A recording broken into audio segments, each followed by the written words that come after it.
Krščanstvo je taka moč. Ko pogledamo naprej, kot da bi se cerkev zdaj osvobajala marsičesa. Kaj je duhovnik? Ali je duhovnik res, kot si omenil, najprej pričevalec, tisti, ki podeljuje zakramente, ali hkrati še računovodja, menedžer, vrtnar, skrbnik spomeniškega varstva in tako naprej?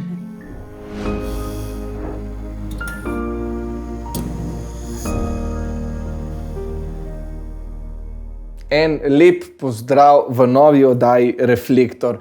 Danes se bomo v okviru družbeno aktualnih tem pogovarjali o župniji prihodnosti. V preteklosti je župnija poleg duhovnega središča predstavljala tudi družabno in celo gospodarsko središče, no danes pa temu več ni tako.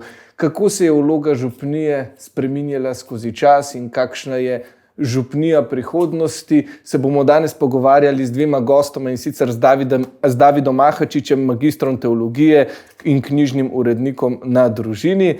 Lepo pozdravljen, David. Živjo.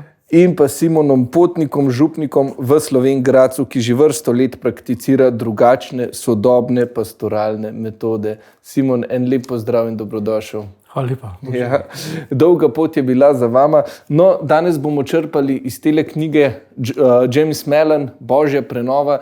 Tukaj le nekako piše o tem, kako se župnija skozi čas spreminja. In morda, da bi se morala celo malce bolj. En zanimiv citat mi je bil: pravila igre so se med polčasom spremenila, mi pa prepogosto vztrajamo in novo igro igramo po starih pravilih. Kaj misliš glede tega, Simon? Je naš polčas traja, kako stoletje preveč, ne? To je mogoče to, da smo dolgo časa mi pravila postavljali. Mi smo bili igralci in sodniki in razsodniki in publika in vse. To se je morda tudi spremenilo. Ne gre samo za to, da se je vse zunaj spremenilo. Mogoče že to boli, da nismo glavni akterji pri vsem tem. Tudi če ne gre vse tako narobe, kot nam zgleda. Ker tudi če nimamo glavne besede pri vseh stvareh, je mogoče že bil zadnji čas, da nimamo glavne besede pri vsem gospodarstvu. Tudi pri moralki končno smo videli, da marsikaj nismo odigrali ključne vloge, ko bi jo lahko ali pa bi jo morali. Tako da tudi to je en skupek mnogih dejavnikov, to, kar si zdaj omenil. Ja, in tudi v knjigi je recimo izpostavljen, da duhovnik ne sme biti več, da rečemo, nadkristjan, supermočmi, nekdo, ki deli svojo duhovnost. Verniki pa smo kot nekakšni obiskovalci, kot ljudje, ki prihajamo na drive-in po burger, recimo tako tedensko sem hmaši, prihajamo po neko dozo vere, ampak duhovnik mora biti v prvi vrsti kristjan med kristjani. In šele na to duhovnik za ljudi, ne? No, gre za paradigme. Paradigme rodijo, gre za kulturo, ki se živi, kultura potem se živi tudi na izrazoslovju in že samo pojem, recimo, laik. Kaj pomeni laik? Jaz sem recimo nogometaš, ti pa laik. To pomeni, ne obvladaš nogometa, kar pet na tribune.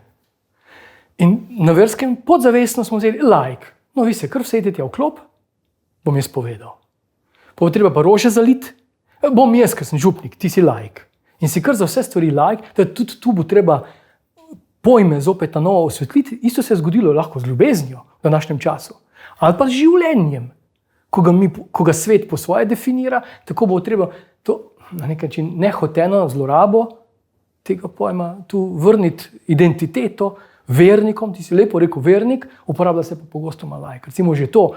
Druga pa ta herezija, ki smo jo sprejeli, ne, da to vlogo župnika. Ne, se prav spomnim za Novo Mašo, so mi mladi napisali, kaj so pričakovanja za duhovnika. In kakšne 3 tedne po tistem sem tisto pismo odprl, ker je bilo tega veliko. Tega jaz nikoli ne bom mogel živeti. Taka pričakovanja, torej niti Banana Jam in Super babica in Tarzan ne doseže nič od tega, kakšna so pričakovanja za enega duhovnika. In to je herezija, če to verjamemo. Lahko so dobre želje, ne pa pričakovanja do enega župnika. In neumni župnik, ki verjame tem pričakovanjem in hoče potem temu ustreči. In posledično se dogajajo zapleti in razpleti. Bi rekel, da prepogosto pozabimo, da so duhovniki tudi ljudje. Vzeti si izmed ljudi in poslan med ljudi je na dan posvečenja vsakemu duhovniku rečeno. Liturgija je prizemljena in je močna in posvečenje se ne bo čez 10,000 let se ne bo spremenilo, razen kak meteorit, če bo spremenil zgodbo. A drugače pa to se ne bo spremenilo, ker je realna. Mi potem spreminjamo to dosta. Ne? In koliko se kultura spreminja, se tudi spreminja kultura vernih, torej nas. Ja, fajn. Ampak pravila pa stara, ne? Da tako rečemo. Staro vino, stare mehove.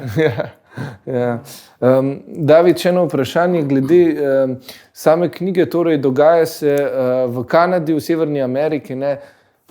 Kakšne so sploh podobnosti, lahko primerjamo naprimer s slovenskimi župnijami, je stanje tudi tukaj, da lahko rečemo, ne vem, če reči alarmantno, ampak ali so potrebne spremembe?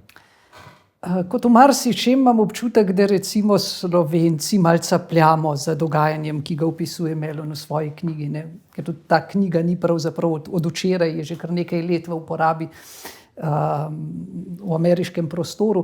Se pa soočajo z istimi težavami, z upadanjem števila vernikov, z zapiranjem cerkva, zmanjševanjem števila duhovnikov, z združevanjem, s čisto organizacijskimi težavami. Skratka, z vsem, kar se mi soočamo v zadnjih letih, desetletjih, smo tudi mi pred izzivom, ali bomo župnije ukinjali, ali jih bomo zapirali, ali jih bomo združevali in kako bodo to prenašali tako duhovniki, kot škofijske ustanove na eni strani, pa kot verniki, pripadniki določenih občestev na drugi strani. Ne.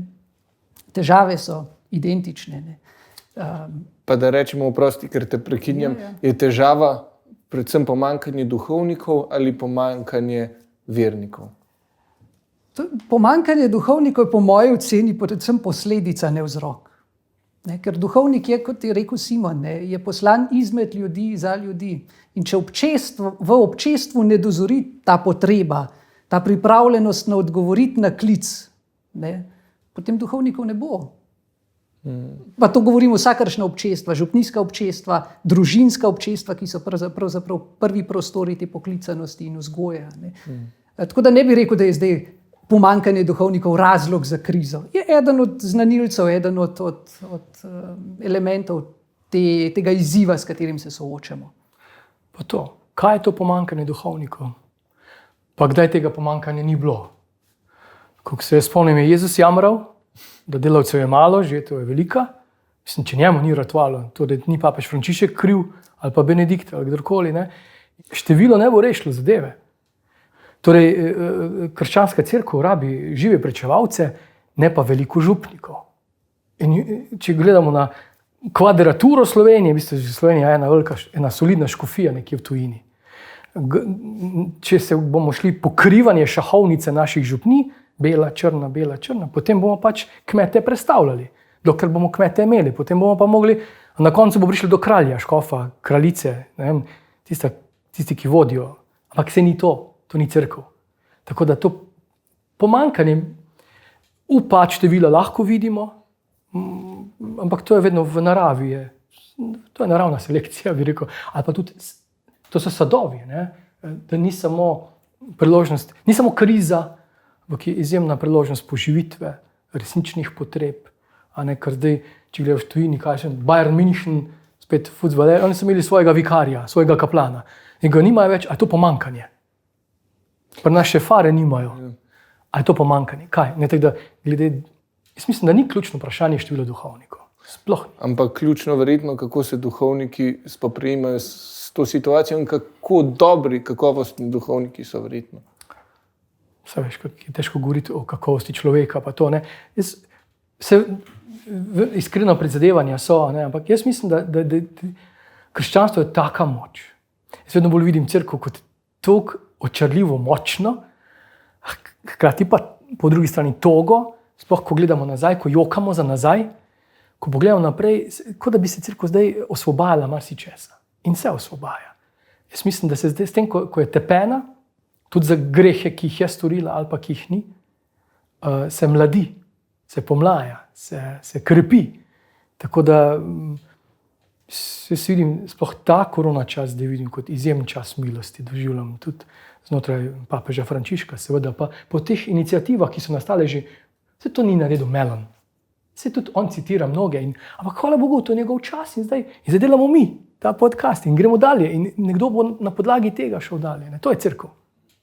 Ja, kar. Oprosti, če smem skočiti toliko zraven, ko si govoril o osvobajanju cerkve, ne, tega bremena, ki si ga je nabrala skozi zgodovino. Pravzaprav bi v istem duhu lahko govorili, da se zdaj duhovniška služba, ko smo ravno že zastavili pri vprašanju števila duhovnikov, ne, pravzaprav osvobaja tudi duhovniška služba svojega balasta. Kaj je duhovnik? Ali je duhovnik res, kot si omenil, najprej pričevalec, tisti, ki podeljuje zakramente, torej tisti, ki vznanjuje, tisti, ki podeljuje zakramente, ali hkrati še računovodja, menedžer, vrtnar, skrbnik spomeniškega varstva in tako naprej. Ne? Zdaj, če grem tu spet na terminologijo. Običajno me vsak nagovarja gospod župnik, ti govoriš o duhovniku. Kaj sem zdaj duhovnik, kaj sem župnik? Ja, pa kaj zdaj govoriš? Ne, ker je pomembno. Zato, ker takoj spremenimo, ko škof pride, pa se hoče z mano govoriti, to so naši duhovniki. Tu bom in to vrednotim. Ja, rabim pa župnike. Upravitelji, vse je, oboje je, ampak tu je en tak vozel lahko in tudi kriza identitete in to je meni zelo dobro tam označi. Ne. Vse to ni samo v našem času, to gre v vsaki puberteti, gre to skozi. Ne. In nekje naša cerkev tudi doživlja, ali pa naš čas to doživlja, zopet, da se postavimo na novo, izkoristimo. No, ampak Mellon tudi v knjigi reče, da župnik ne samo, da lahko preda določene funkcije faranom, da se po domače izrazim, ampak da jih mora. Da morajo biti, se pravi, pripadniki župnije delni, ne samo obiskovalci. Ja. Kako pa recimo v Slovenj Gradcu to poteka? Kako sam razdeliš različne vloge? Vsega verjetno ne moreš sam. Zagrozim jim in...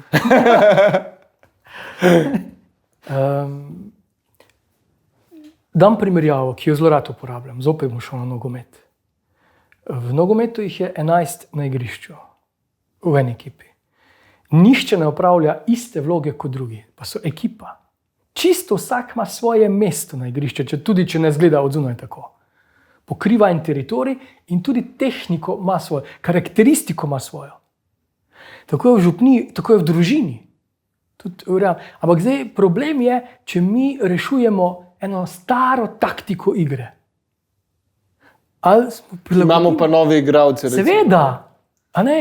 Koliko se je zgodovina nogometa spremenila v 80-ih letih, ko so samo malo taktiko spremenili. Pozicijo igralcev so samo malo, en vizionar je bil in je samo malo spremenil. Je bil nepremagljiv, olimpijske igre so padale in niso vedeli, kaj, drugi selektori, kaj se je zgodilo. En trener, se spomnim tega, en Italijan. Zdaj, a rešujemo župnijo, bomo restavrirali župnije, gremo za to, kar smo poklicani, poslani, dejansko gremo za to, se tudi to ni, da bodo verniki produktivni znotraj župnij, ampak da bo res vsak lahko živ odnos z Jezusom Kristusom. To je point. In ta živ odnos doživljamo tudi skozi nekakšno pomoč župniji, da tako rečem, ali pa sooblikovanje župniji, ni samo nekakšna molitev v klopeh. Župnija je prostor, je igrišče, je travnik, ki omogoča vsakemu faranu življenje. Ampak mi smo se tukaj, izgledam svojega zornega kota, malo preveč smo se zaplezali nekje v to teritorijalno župnijo, ki pozabi na ljudi, ampak bolj ta personalna župnija, ki pa zdaj v korona času brsti in živi, ne odpravlja teritorijalne župnije. Se ne bomo odpravili cerkev, ki je vidna. Hvala Bogu, da jo imamo, ker tudi personalne župnije ne bi bilo, če ne bi bilo inštitucije. Ampak graditi pa zgolj in samo na inštituciji, samo na videzu, samo na enih postavkah, pa ne bo šlo. Ne? Zdaj, recimo, da izhajam nekako iz osebne izkušnje, precej aktiven sem bil v župniji in potem nekako ne več. Od 20. leta naprej se nisem počutil del skupnosti.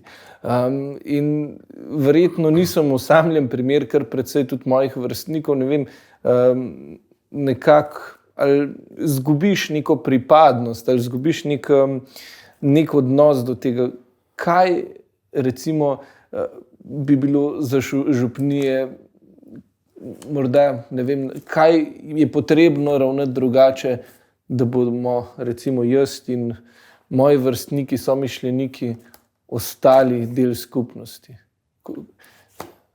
Kaj je temeljno vprašanje, ki ga zdaj dobivamo iz škofijskih struktur?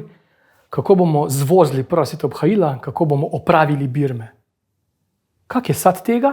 Ja, vsi, ki bodo zvozili, se bodo odpeljali. Vsi, ki bodo opravili, bodo odpravili.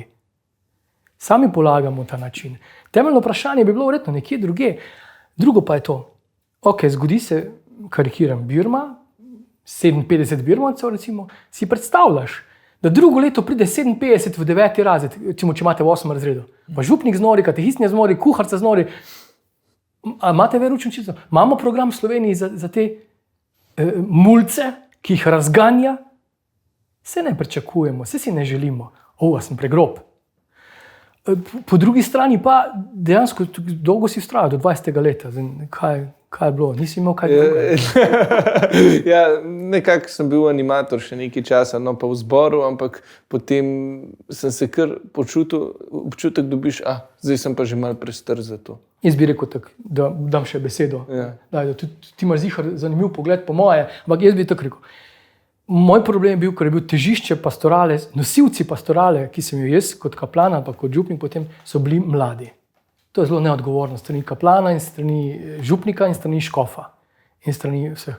Da so pubertetniki, ki imajo tak in tak največ težav sami sabo, prvič ne razpolagajo svojim časom, ne svojim denarjem, z ničemer tako rekoč. Oni morajo biti nosilci katoliške cerkve ali Sloveniji in protagonisti. In smo v bistvu zlorabljali to njihovo navdušenje in to ni fair. Kdo je lahko nosilec? Steber je lahko nekdo, ki nosi, ki je odgovoren. Torej, odrasli moramo biti. Mi bi mogli pa potem ustvariti okolje, kjer lahko mladi rasturajo in delajo. Torej pomeni protagonist, če ni škof, Melon jasno pove, če ni škof, potem bomo pač spali. In da se mi sploh o tem pogovarjamo, očitno so naši škofje še budni. Pa župniki potem. In potem ostalo verno občestvo, odrasli, ne pasivni opazovalci. Mi imamo prav... Tudi rečemo, opazovalci rečemo tisti, ki se približujejo in jim dovolimo, da so samo opazovalci. Ne more biti pa glavnina cerkve opazovalc, publika. Tako da potem tu mislim, da mladi lahko potem delajo neumnosti in se učijo znotraj enega varnega okolja odgovornih odraslih kristjanov. Ne vem, kako to doživljaš? Ja, ta knjiga, Melon na vsaki strani pravzaprav poziva, da morajo biti člani župnijskih skupnosti odprti za ljudi navzven, zato da privabljajo ljudi, ki morda še nimajo stika s cerkvo ali pa zgolj obrobnega, bližje k občestvu. Mi pa se še lovimo v tej drži celo več, soočamo se s tem, da nam vse več ali vse hitreje uhajajo tisti, za katere smo verjeli, da so pri nas. Prednost je sigurno to, da začenjamo katehezo z zelo majhnimi otroki in jih vzgajamo znotraj svojega občestva. Je pa res, da je čisto preveč takih priložnosti, ko jih pa izgubimo.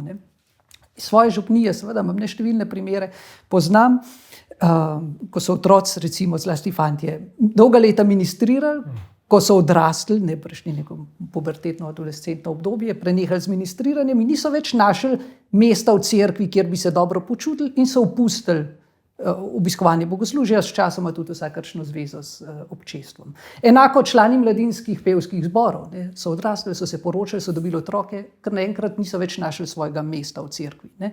Nikjer več se niso počutili domače. In to je izziv, sigurno, za občestva in za duhovnike, ki občestva vodijo, da zaznajo te talente, naše karizme vseh ljudi, ki so v cerkvi, njihovo energijo, njihovo voljo, da kaj prispevajo k občestvu, in jih skušajo razvijati. Zdaj smo bili pač preveč ujeti v te stare forme. Smo imeli ministrante, smo imeli pevce, smo imeli animatorje. Vsi vemo, kaj delamo. Ampak ko nekdo več ni čutil potrebe, ali ko je to formo prerastel, se je pa izgubil in ni imel priložnosti za rast, kar je pa škoda. Kot nek kalup, da lahko rečemo, ki je že precej časa isti in da nekako za starejše se sploh ne spodobi, da so zdaj več del neke župnije. Dobro, imamo kakšnega bralca beril, če je pa kakšen, da rečem, 25-letni ministrant, ga pa vsi že malo po strani gledajo. Ja, vsekakor nam, in spet to Melon pripoveduje, kar nekajkrat omenja. Manjka nam prvič domišljije, s tradicionalnim cerkvenim skupnostim nam manjka domišljije, kaj vse bi še znotraj svojih okvirov lahko počeli, ne, zaradi teritorijalne župnije znotraj svojega kraja. In manjka nam te odprtosti, tega gostoljubja, ki je pomemben temelj božje prenove. Ne. Tega, da smo odprti, da smo veseli vsakega, ki pride in vsakega, ki nekaj naredi.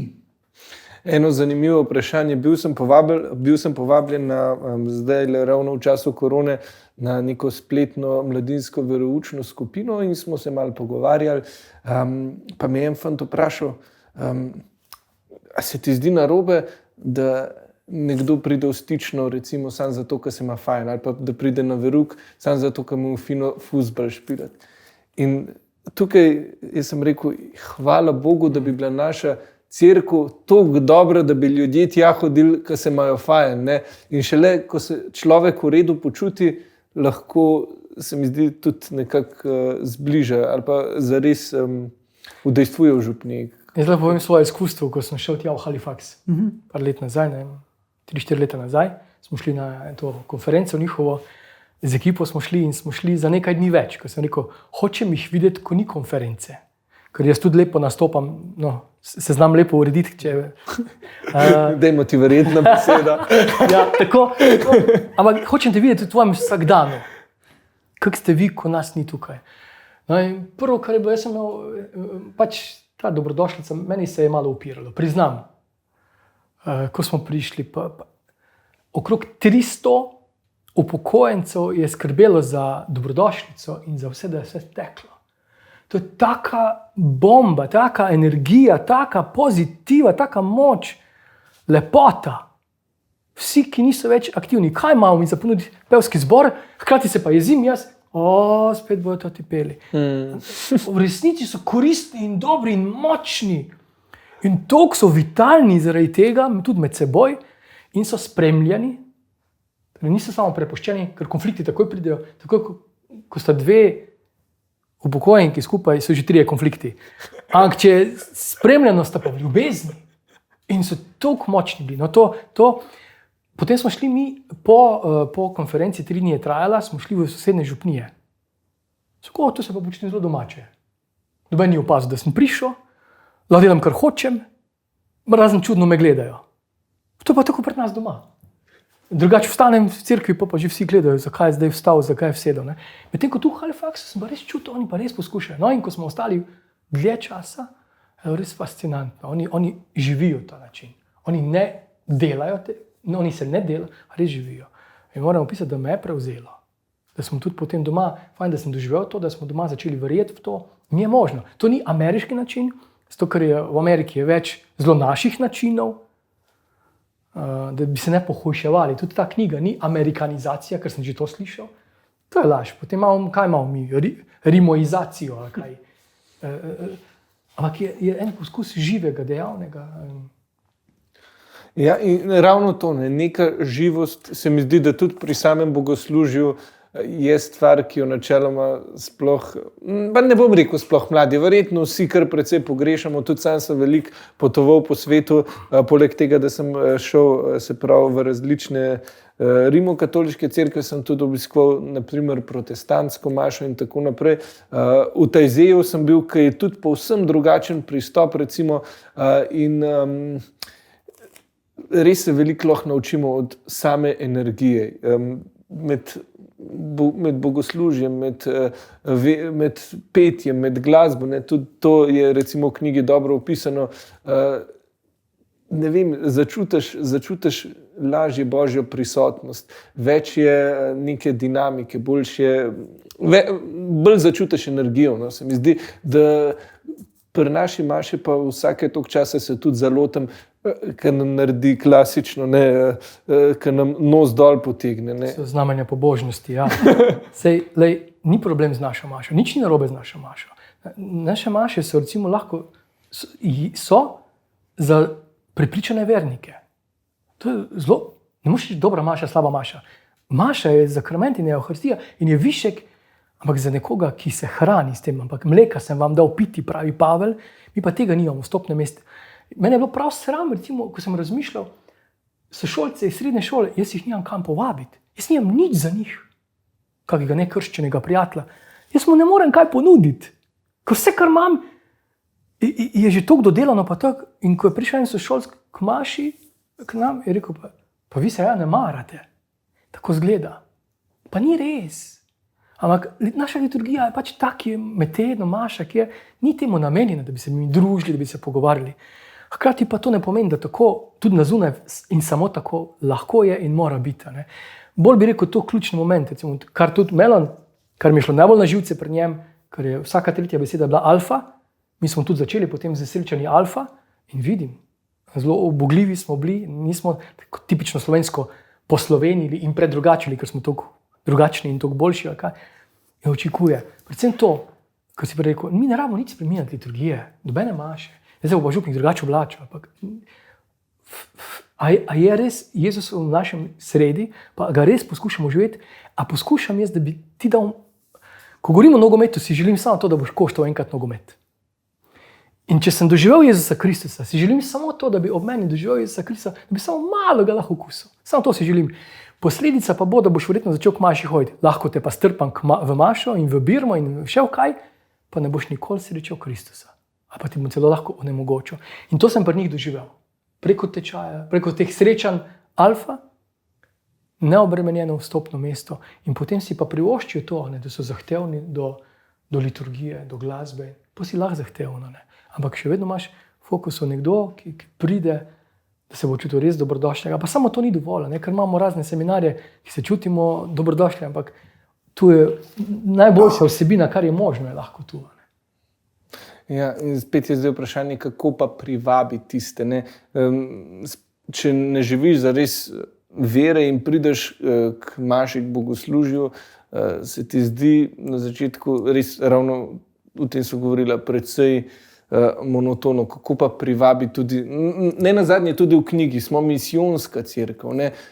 Mi iščemo nove poti, ne smemo biti zadovoljni, statusa quo tudi v naravi ni in tudi v cerkvi načeloma ne bi smel biti. Ne? Kaj storiti, da privabiti širšo publiko, občinstvo, ampak mogoče publika je spet zelo slab izraz, mogoče ljudi, ki bodo soustvarjali cerkev, župnijo. Ja, vi ste že naredili na družini to, ne? Se delate to. Mislim, kar družina počne, že dela na svoj način. Potem tudi ta knjiga je spet eno pristopen, a verjamemo v to, a gremo. Ta knjiga ne bo spremenila čist nič, ampak verjamemo, da omogoča nekaj. In tudi vse drugo. Tudi naš veruk ni za nič. Ampak če je to edino in vse, kar je, hvala lepa. Mislim, ne, omogočati moramo poti, hkrati pa ne obesiti vse na en klin. Boj se bravca ene knjige. Ne. Melon je, tudi mi hodimo, redno hodimo, zdaj tudi če se bo kdo pohujšal, na izobraževanje protestantom, ker imajo v Sloveniji za moje pojme bolj kvalitetna izobraževanja, ker sem jih kjerkoli, kdajkoli v naših svojih vrstah, ali pa ker sem jih jaz nudil drugim, jih pri njih doživim. In so moji bratje, ki mi nudijo eno zelo dobro vizijo voditeljstva znotraj cerkve. In tako, da vse se mreža se postavlja, ne? So različni gradniki. Zdaj nekako že gremo proti koncu, zato še vprašanje za vsakega posebej, najprej morda za Davida, kako si vidva predstavljata župnijo prihodnosti? Ja, vsekakor je, ker kot je Simon omenil, da trenutno gre smer v razvoju teh personalnih župnij, teritorijalne župnije se še nekoliko iščejo svoje poslanstvo, svoje mesto v današnjih okoliščinah, ker ta stoletni model, večstoletni model pač ne zadostuje več. Jaz si osebno želim, ker jaz živim na podeželju, ne, in si osebno želim, da teritorijalne župnije ne bi izgubile svoje vloge, svojega smisla, zato ker se je lepo družiti z ljudmi svojega kraja, svojimi sosedi, svojimi brati in sestrami, ne, ki so ti blizu. Izziv za teritorijalne župnije bo torej predvsem, in to bi po mojem bil prvi korak, iskati čim več mest, torej vstopnih točk, kjer se bodo lahko vključevali tisti, ki v občestvu že pripadamo in tisti, ki nas morda spremljajo samo od zunaj. Torej povezovanje župnije z vsemi deležniki, s krajevnimi skupnostmi, s kulturnimi društvi, z osnovnimi šolami, z ustanovami lokalne samouprave. Skratka, odpiranje in povezovanje navzven, ki bo pokazalo, da je župnija živa in da lahko ponuja vsebine, ki so zanimive za vse ljudi. verne in neverne. In potem seveda drugi korak, odprtost, če bo morda prišel kdo od zunaj radovedno pogledati, kaj se pri nas dogaja. Da se ne bo zgodilo to, ker bom ukradel Simonov citat, ki smo ga uporabili tudi na zadnji strani naslovnice knjige, ali si sploh res želimo, da bi k nam v cerkev prišel kdo od zunaj. Tega se moramo bati. Fantastično. Simon bi kaj dodal? Mislim, temu ne bi nič dodal. Imam pa svoj pogled na to izzivalno vprašanje. Nekaj let nazaj je Lateranska univerza organizirala seminar, mednarodni, kar svetovnega razsežnosti, pastorala v spremenjenih razmerah. In bilo je kar nekaj res neverjetnih govorcev, tudi kak ateist, filozof, novinar, neverjetni, plemeniti ljudje. In temeljno vprašanje vsakega, ki je prišel na oder v teh 3 dnevih, je bilo, kakšna bo tvoja cerkev čez 20 let. In jaz kar požiran, prednji je začel, prvi sem si jaz začel pisati, kakva bo moja cerkev čez 20 let. In moram reči, da zdaj po teh 5-7 letih je moje gledanje zdaj veliko bolj živo, veliko bolj dejavno, veliko bolj veselo, srčno, optimistično, pa ne optimistično, ampak jaz pravim kar realno, je že zdaj vidim, da se cerkev toliko pomlaja. Že jaz vidim, da imam rajš. Čeprav me toliko včasih razkuri, pa ne se cerkev ni žoga, cerkev smo mi, sem jaz, že ko vidim svoje hibe in vse te stvari, težave, malo sem zavajal zdaj z odgovorom. Nisem odgovoril, ti si vprašal, kakšna bo moja župnija. Lej, spomniš me, ko to vprašaš, a ne me spomniš, ne vem, če si bral C.S. Lewisa Narnijo. Ja. No, fajn, tam v 3. ali 4. knjigi je konj in njegov deček. Zdaj, kdo je čigav? Je konj od dečka, tako je v normalnem, a je deček od konja. In tako imamo mi večkrat, ne, to je pa naš župnik, ja, to so pa moji farani. Zdaj, kdo koga svoji, in tudi pride take nezdrave, do tega, da kak župnik reče, jaz sem se pa uženil z župnijo, mislim pa, da samo še voščim sožalje za celibati, ali kaj, ne vem, ali kaj, ne, da tu vidimo, ne, tudi en spremenjen pogled na župnijo, na cerkev. Jaz mislim, da mi moramo biti, Pavel, ko piše skozi cerkvi. Mi smo se pa nekje zabetonirali za eno količenje. Ni potrebe. Če bo cerkev živa, bodo župnije žive. Če so pa župnije dejavne, še pa ni nujno, da je sploh cerkev. In zdaj vidimo. Mi imamo zelo urejeno, pa ne samo birokracijo, pa še marsikaj. Pravo je in nimaš kaj dodati, ne odvzeti. Bolj kot Biblija skoraj. Nismo živi, nismo privlačni. Cerkev, ki pa zdaj že diši po njej, tudi zaradi te korone, ker nas je malo olupla, pa malo nas je shirala od večnih kilogramov, pa še česa. Jaz mislim, da je zelo izzivalna cerkev. Jaz vidim cerkev kot zelo nevarno temu svetu, zato, ker je živa. Ravno to, ne. Dajmo reči, na začetku prvi kristjani tudi o tem govori, ni bilo fino biti kristjan, da lahko rečemo. In so bili kristjani samo tisti, ki so se res želeli in tisti, ki so živeli vero. Zdaj smo živeli, lahko rečemo, kar 2000 leti v obdobju, kjer je zelo udobno bilo, da si bil kristjan. Imel si še ugodnosti, da rečemo, v družbi, zdaj pa prihajamo v čas, ko spet ni tako, da rečem mainstream, pa fajn biti kristjan in zato, morda tudi zato nek ta balast odpada, ampak to pomeni tudi ravno to, da ostajajo pa živi. A je fajn biti futbaler. Boljši, ko si, bolj te brcajo. In to je samo znamenje, da si v igri. Če boš na kot nekam stopil, pa se jokal, da te pač te ne bo doben brcal, ampak nisi v igri in si pač opazovalec neke igre, del nekega tima, ampak te bojo slejko prej postavili ven. In to je normalno. Biti kristjan pomeni biti živ, dejaven sredi vsega tega in normalno te brcajo. Če pa se gre za igro. Se tudi ne, da smo pa mi bogi zaradi tega. Normalno je. To spada zraven. Ker na koncu vidiš, tudi če nisi kristjan, te brcajo. Ker življenje teče tako naprej. Zdaj vse vem zakaj. Zato, ker je fuzbal, zato, ker sem kristjan, ker živim. Jaz ne bi osredotočil se na to, to spada zraven, to je normalno. Ne? Sploh pa proti toku, če gledaš. Ja, žive ribe plavajo proti toku. Ne? Jaz imam toliko vprašanj, ampak čisto nas že malce preganja, mogoče samo še to majanje fizičnih okvirov župnije. Ravno zdaj v času korone smo opazili, recimo spletni prenos imaš in to zdaj pomeni, da smo ljudje recimo enkrat šli k maši, k temu župniku, da rečemo, potem drugič smo gledali drugega, kaj to pomeni za samo fizično strukturo župnij v prihodnje in se bodo te spletni prenosi nadaljevali tudi, ko se recimo zdravstveno stanje malce umiri. Spletni prenosi so zasilna rešitev, ne? Ki je sicer, če ne rečem, dobra, ne, zato da obdržiš nek stik, mislim, da duhovnik obdrži nek stik s svojimi župljani ali pa z župljani sosednjih župnij, če je že pač tako z vsemi, ki imajo interes. Ne verjamem pa, da ima v tej podobi kakšno prihodnost potem, ko se bodo ti protikoronski ukrepi sproščali. Je pa res, da se je zdaj končno cerkev zavedla, ne, tudi v tistih najmanjših župnijah, recimo tudi tistih duhovnikih, ki doslej teh orodij niso uporabljali, da je vendarle veliko sveta, veliko ljudi, veliko življenja na spletu in da tega prostora cerkev ne sme pustiti v nemar. Seveda, in zato tudi pravim, da spletni prenos maše ni dovolj, ni vse, kar lahko cerkev ponudi na spletu. In mislim, da bo šlo v razvoju to smer, da bomo iskali zdaj še druge vsebine, ki jih lahko ponujamo vernikom na spletu.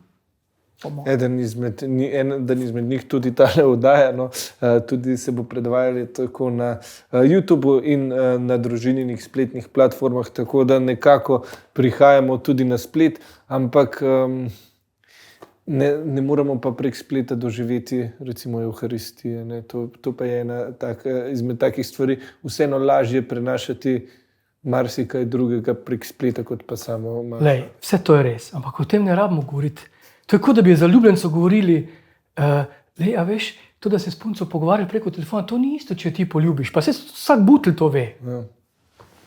Pa to je logično, zakaj o tem toliko govorimo, ampak hkrati, ker se imata parada, si parada SMS-e pošiljata. Ja, nimata prav, ker to ni isto. Zdaj pa veste, da to ni isto. Noben otrok še ni bil spočet po televiziji. To vsak ve. Ne rabimo se zdaj sprenevedati in zaradi tega ne delati podcastov in tega. Ne nadomestijo. Nič na svetu ne nadomesti Jezus Kristusove smrti in njegovega vstajenja. To je Evharistija. In ne rabimo o tem govoriti, ker smo dolgocajtni, sami sebi in vsem drugim. Od kodrkod to pride. Dajmo se pa zavedati, da ima vse svojo vlogo in svoj pomen in svojo moč. Nas pa ti podcasti, te knjige, pa daj zažgimo knjige. Ja, ker to pa ni isto. Pa nas pripelje do luštev, do tega, da bom začel sam vrtnariti, kmetovati, da si bom pa res pridelal en svoj bio krompir ali karkoli, ne? In da bom začel živeti iz tega. To je pa ista stvar. Jaz mislim, da te spletne maše nam samo lušte delajo, še toliko večje. Tisti, ki pa ne, pa tek ne. Ampak to je stanje, saj ni bilo druge opcije, saj ni druge opcije. In dajmo si, tudi ko jokamo za nazaj, mislim, se tudi Izraelci se tam jokali nad Mojzesom, ne? Joj, pa smo imeli polne lonce mesa, ste imeli polne lonce mesa, ja? Megle, ne pa mesa, ne? In tako mi zdaj jokamo za nazaj. Prav zanimiv podcast bi bil pred 2 letoma, pa en normalni župnik, ne jaz, tu, koliko jamranja na 2 rukom, koliko nad vsem, in zdaj pa jokamo za tistimi časi. Gospod nas stisne naprej. Hoče, da gremo naprej, da vidimo, ne? Hoče v obljubo, on je ustvaril cerkev kot rodovitno, on hoče, da je rodovitna cerkev, ne pa da se plazi, da mjavka in joka, stoka. Ne? To je njegova cerkev.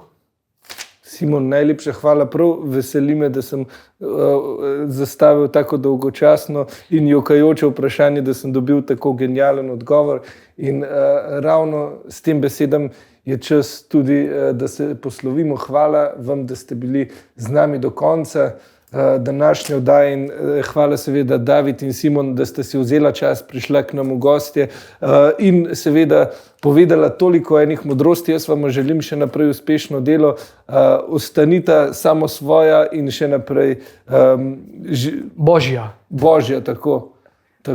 Hvala vam, hvala družini pa. Tako. Mi pa se spet vidimo prav kmalu, spremljajte nas torej na YouTubu in na družininih spletnih platformah. Zaenkrat pa naj si bo to. Imejte krasen dan in vse dobro.